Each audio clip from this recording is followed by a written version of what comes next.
देहिनस्मिन् यथा देहे कौमारं यौवनं जरा तथा देहांतर प्राप्तिर्धिस्तत्र न मुह्यति। देखिए, इस श्लोक का जो अर्थ है, सब के सब ये रट लिए, ये जानते हैं कि जैसे इस शरीर में बाल्य अवस्था आता है, वैसे ही जवानी आते हैं, वैसे ही बुढ़ापा आता है, वैसे ही मृत्यु हो जाता है। देहांतर प्राप्ति का अर्थ आप लोगों ने जाना, ये रट लिए प्रवचक ने, कि दूसरे शरीर प्राप्त करना। तो आप ये बताइए जरा, अर्जुन जो महापुरुष है और गीता जो कालातीत स्थिति में चल रहा है, कृष्ण अर्जुन के बीच अथवा गणेश और वेदव्यास के बीच जो गीता तत्व चल रहा है समाधि अवस्था में, कालातीत अवस्था में, क्या वो महापुरुष ये समझे, ये महापुरुष को ये समझाना पड़ेगा मृत्यु क्या होता है, जन्म, बाल्य अवस्था, वार्धक्य अवस्था, जवानी अवस्था, ये सब समझाए? ये सब तो प्रारंभिक शिष्य को गुरु समझाते हैं। देखिए, गीता में सांख्य योग में 13वें श्लोक से लेकर के 30वें श्लोक तक आत्मा का विवरण है, लेकिन आत्मा शब्द का उच्चारण कहीं पर भी नहीं है। तो ऐसा क्यों है? इसके पीछे गूढ़ रहस्य क्या है?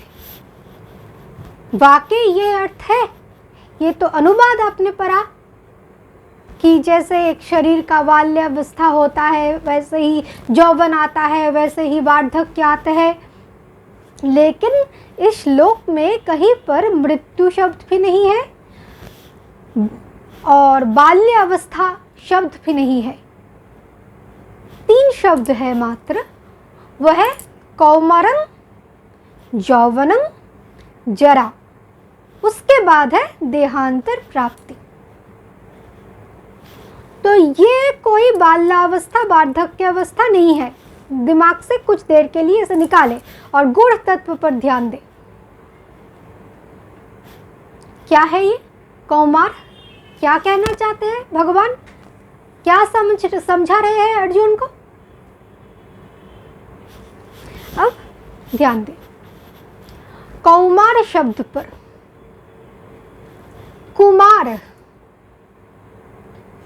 इसका अर्थ कु में, माँ में, माया में जो है ही नहीं, माँ का अर्थ ना होता है, नहीं होता है, अथवा माया होता है जो कु होता है।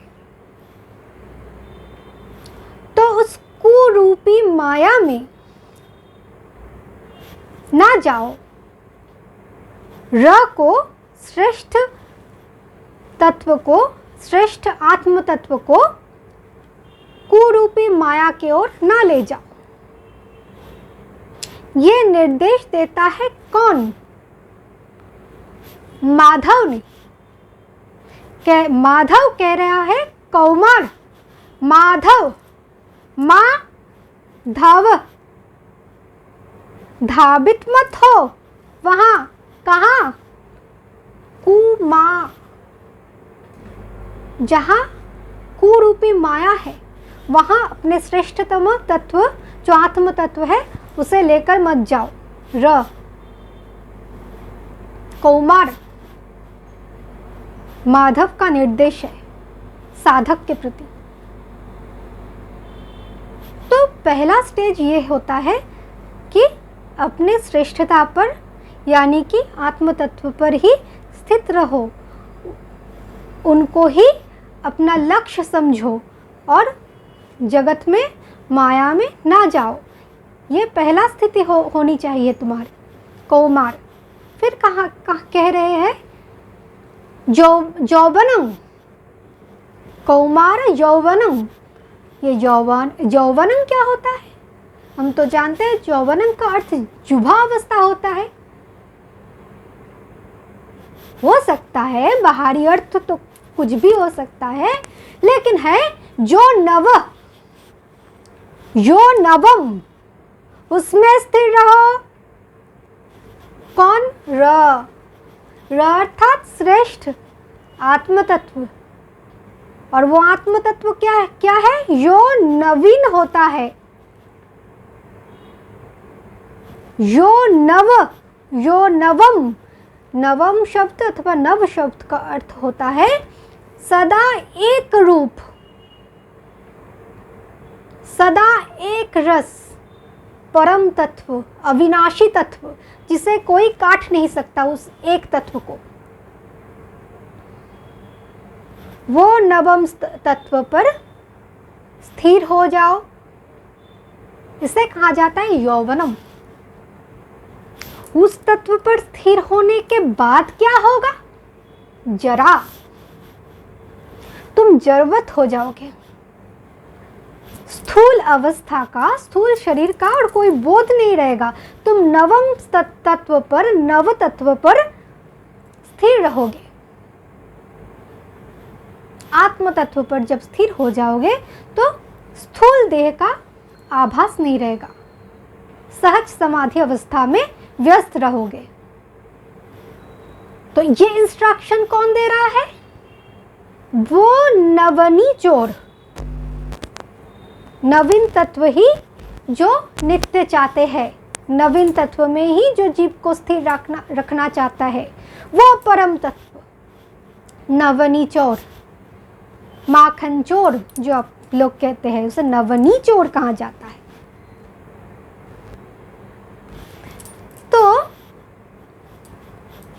नवनी चोर कह रहा है कि उद्धव ऊर्ध रेता भव, ऊर्ध रेता, जगत में यौवन नहीं, ऊर्ध रमन के लिए यौवन, नवम तत्व के लिए यो नवम। तो ऊर्ध का अर्थ उद्ध होता है और धवा ऊर्ध की ओर धावित होकर यहां रमन करो, उद्धव। तो कौमार में माधव ने कहा तो उद्धव तक पहुंचाया, नवीन स्थिति तक। इसके बाद क्या कहा? जरा, जरवत, अष्ट सात्विक विकार। जो लोग जानते हैं नवीन स्थिति प्राप्त होने के बाद, नवनी चोर को प्राप्त होने के बाद उपरांत क्या होता है? जरवत हो जाता है, जाड्य दशा को प्राप्त होता है, उन्मादवत होता है, क्योंकि स्थूल शरीर का बोध नहीं रहता। तो क्या होता है? तथा देहांतर प्राप्ति तत्र न मुह्यति। मुह्यति शब्द का अर्थ होता है मुह्यमान हो जाना, मूर्छित हो जाना, स्थूल शरीर का बोध ना रहना।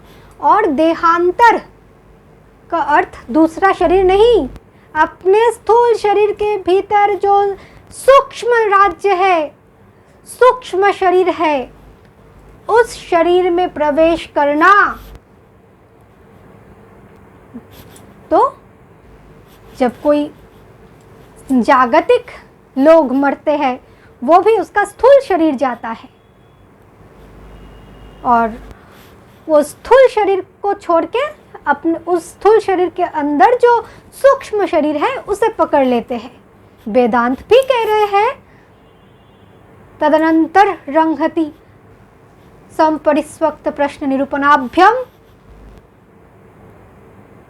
कोई भी स्थूल शरीर को छोड़ दे तो वो उसके अंदर जो सूक्ष्म राज्य है, सूक्ष्म शरीर है, उसको आलिंगन करते हुए रहते हैं, स्थिर रहते हैं सूक्ष्म शरीर को लेकर। मृत्यु का अर्थ मर्त होता है, यही मर्त लोक में विचरण करना होता है। मृत्यु का अर्थ थोड़ी ना निर्वाण है, थोड़ी ना शरीर छूटना है। हाँ, स्थूल शरीर छूट जाए, लेकिन उसके उपरांत और दो शरीर है ना, तो ये जागतिक लोगों के लिए होता है।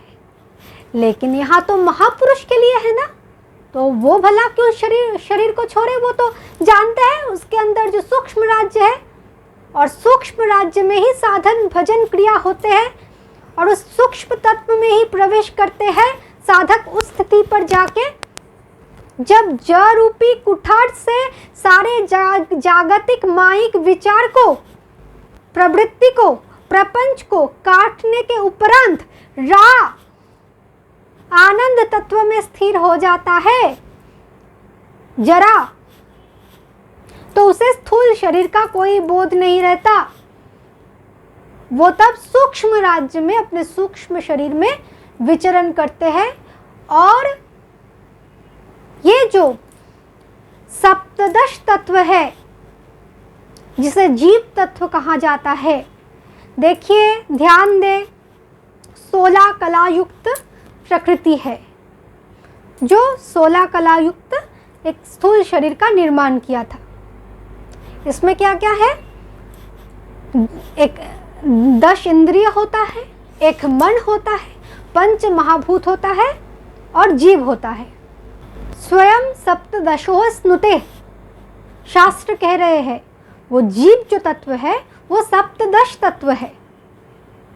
16 कला युक्त प्रकृति है और जीव जो है वो 17 सप्तदश तत्व है। और 18 तत्व क्या है? कारण अवस्था। तो सूक्ष्म तत्व में, सूक्ष्म राज्य में जब वो सप्तदश तम तत्व जीव प्रवेश करते हैं तब सारे ज्ञान उसे अपने आप होने लगते हैं। और क्यों होने लगते हैं? क्योंकि जो कारण शरीर है, 18 तम जो तत्व है कारण शरीर, उस कारण शरीर में वो लीन हो जाता है, अपने उपाधि में लीन रहते हैं। वो 18 तम तत्व से ही तो कार्यावस्था का प्राकट्य हुआ था ना, सूक्ष्म रूप से। फिर जीव अपने एक उपाधि बना लिया, जीव उपाधि। वो जीव भी एक जड़ उपाधि होता है। फिर वहाँ से विस्तार हुआ 16 कला का। तो वो सारे जब अव्यक्त हो जाता है तब अपने कारण अवस्था में लीन रहता है। तो जब कारण अवस्था में लीन रहते हैं तब अष्टादश भुजा जो महाभद्रकाली शक्ति है वो जीव को कालातीत बनाते हैं, जीव उपाधि से रहित कर देते हैं, पुनः कार्य अवस्था को हटाने लगते हैं और कारण तत्व में लीन करने लगते हैं। तो 18 पुराण के ज्ञान हो जाने पर वो परिपूर्ण होता है।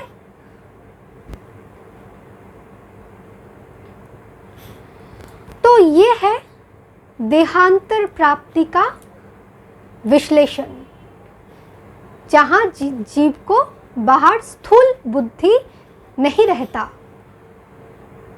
न मुह्यति। स्थूल जो सपनावस्था है उससे ये जागरूक हो चुके हैं, और ये जो स्वप्नावस्था है, स्थूल प्रकृति है, उसके प्रति जो संपूर्ण ममत्व बुद्धिहीन हो गए, उसके प्रति और कोई ज्ञान नहीं रहा, स्थूल बोध नहीं रहा, तो वो तत्व होता है देहांतर प्राप्ति, जहां धीस तत्र न मुह्यति, जहां बुद्धि नहीं पहुंचते, बुद्धि के अतीत हो जाता है, बुद्धि वहां अव्यक्त हो जाता है, मुह्यमान हो जाता है। तो ये है ये संपूर्ण श्लोक का गूढ़तम तात्पर्य।